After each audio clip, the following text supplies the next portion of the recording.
السلام علیکم ورحمۃ اللہ وبرکاتہ۔ میں محمد اسرافیل اور آپ دیکھ رہے ہیں میرا یوٹیوب چینل فقط جانکاری۔ ناظرین، ایک صاحب نے سوال کیا ہے، میں فیملی پلاننگ یعنی نسل بندی کے بارے میں جاننا چاہوں گا، اسلام میں ممنوع ہے یا گناہ ہے؟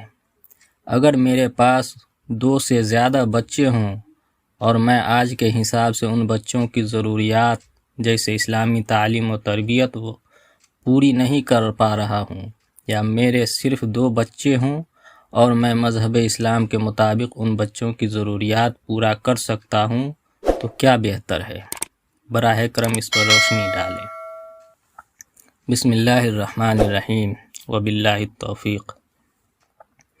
ضبط ولادت کی 2 شکل ہوتی ہے۔ نمبر 1، کلی طور پر قوت ولادت ختم کر دی جائے، جس کو نسل بندی سے تعبیر کرتے ہیں۔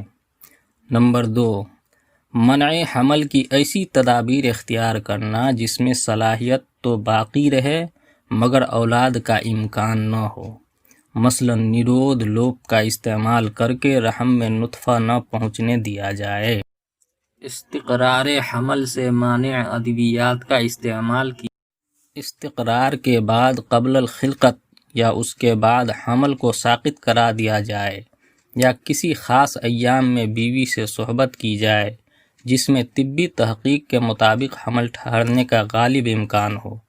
نسل بندی سے قریب جو صورت قرن اولیٰ میں معروف تھی وہ اختصاء یعنی خصیتین کا نکال دینا تھی۔ نبی کریم صلی اللہ علیہ وسلم کی خدمت میں اس کے متعلق بعض صحابہ نے استفسار کیا تھا کہ کیا آپ ہمیں اختصاء کی اجازت دیں تاکہ جنسی خواہشات یکسر ختم ہو جائے اور اللہ کی عبادت یکسوئی سے کر سکیں اور فریضہ جہاد بحسن و خوبی انجام پذیر ہو۔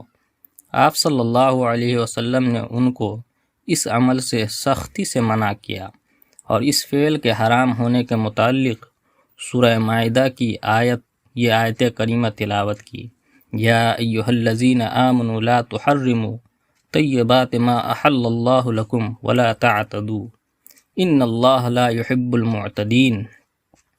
بخاری شریف میں بھی اس قسم کی روایات موجود ہیں۔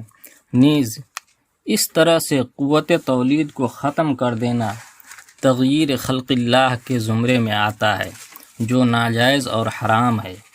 اس سے معلوم ہوا کہ ایسی صورت اختیار کرنا جس سے جنسی خواہش ہمیشہ کے لیے ختم ہو جائے اور تولید کی قابلیت باقی نہ رہے مطلقاً حرام و ناجائز ہے، خواہ اس میں کتنے ہی فوائد نظر آئیں۔ علامہ عینی رحمۃ اللہ علیہ نے لکھا ہے کہ قطع نسل کا یہ عمل باتفاق حرام ہے۔ حوالہ کے لیے دیکھیں عمدۃ القاری جلد نمبر 2 صفحہ نمبر 72۔ ضبط ولادت کی دوسری شکل یہ ہے کہ صلاحیت تولید تو باقی رہے مگر ایسی صورت اختیار کی جائے جس سے ولادت نہ ہو سکے۔ قرون اولیٰ میں اس کے لیے عزل کی صورت اختیار کی جاتی تھی۔ اس وقت عزل کرنا مختلف اغراض کے تحت ہوتا تھا، مثلا باندی سے اولاد نہ ہو تاکہ گھر کے کام کاج میں پریشانی نہ ہو، یا باندی ولد نہ بن جائے ورنہ اس کو فروخت کرنا جائز نہ ہوگا۔ زمانہ رضاعت میں حمل ٹھہر نہ پائے تاکہ شیرخوار بچے کی صحت متاثر نہ ہو۔ صحابہ کرام کا کوئی غیر شرعی یا ناجائز عمل پیش نظر نہ تھا، اس لیے آپ نے ان کو اس سے منع نہیں فرمایا۔ اگر عزل کرنے والے کا مقصد کوئی ناجائز امر یا نصوص شرعیہ کے خلاف کام ہوتا تو آپ صلی اللہ علیہ وسلم اس سے ضرور منع فرماتے۔ عزل کے متعلق احادیث مسلم شریف جلد نمبر 1 صفحہ نمبر 465 اور بخاری شریف جلد نمبر 2 صفحہ نمبر 784 وغیرہ میں مذکور ہیں۔ اگر ان روایات کو یکجا کر کے دیکھا جائے تو واضح ہوگا کہ صحابہ کرام نے جہاں عزل کی اجازت طلب کی ہے یا عزل کیا ہے وہ انہی مذکورہ صورتوں میں منحصر ہے۔ اس میں رزق کی تنگی کے پیش نظر کہیں بھی اجازت طلب نہ کی گئی ہے۔ اور نہ آپ نے اس کی اجازت دی ہے، بلکہ اگر بنظر انصاف دیکھا جائے تو معلوم ہوگا کہ آپ نے مذکورہ حالات میں بھی عزل کی ہمت افزائی کہیں نہیں فرمائی، بلکہ ناپسندیدگی یا اس کے فضول ہونے کا اشارہ فرمایا ہے۔ خلفائے اربعہ ابن عمر، ابن مسعود، ابو امامہ باہلی رضوان اللہ علیہ اجمعین اس کی کراہت کے قائل تھے، اس لیے عام حالات میں فقہائے کرام نے اس کو مکروہ اور ناپسندیدہ قرار دیا ہے۔ اگر رزق و معاش کی تنگی پیش نظر ہو تو پھر اس کے عدم جواز میں کوئی شبہ نہیں رہے گا۔ نکاح کا اصل مقصد توالد و تناسل ہے، البتہ عذر اور مجبوری کے حالات ہر جگہ مستثنیٰ ہوتے ہیں۔ اس جگہ بھی خاص اعذار کی حالت میں کبھی یہ کراہیت رفع ہو سکتی ہے۔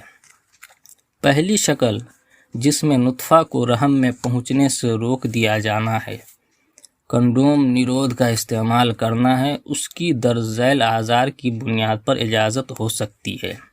عورت اتنی کمزور ہو کہ وہ بار حمل کا تحمل نہیں کر سکتی، یا پہلا بچہ ایام رضاعت میں ہو اور حمل ٹھہرنے کی وجہ سے اس بچے کے لیے ماں کا دودھ مضر ثابت ہو، جس سے فطری طور پر اس کے بدن اور مزاج میں ضعف اور کمزوری پیدا ہو سکتی ہو، یا بچے کی پیدائش ماں کی جسمانی دماغی صحت یا اس کی زندگی کے لیے خطرناک ہو، اور وہ خطرہ واقعی یا ظن غالب کے درجے میں ہو، یا دو مسلم ماہر طبیب اس کا مشورہ دیں۔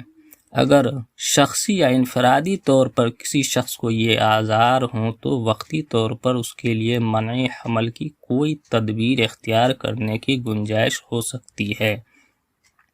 عذر کے رفع ہونے کے بعد اس کے لیے بھی تدابیر منع حمل کا یہ طریقہ ممنوع ہوگا۔